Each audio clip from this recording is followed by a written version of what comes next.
Shalom, mga kaigsunan, mga Bisayan ug tibuok sa mga tao magsulti, mga Cebuan or unsa pa sa mga taga Mindanao.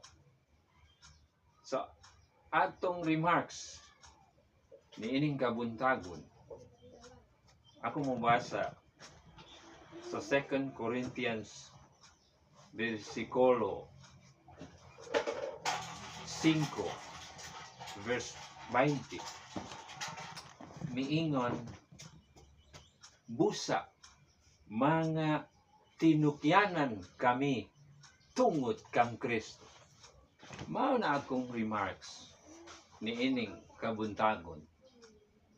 Christ Ambassador. Mga tinukyanan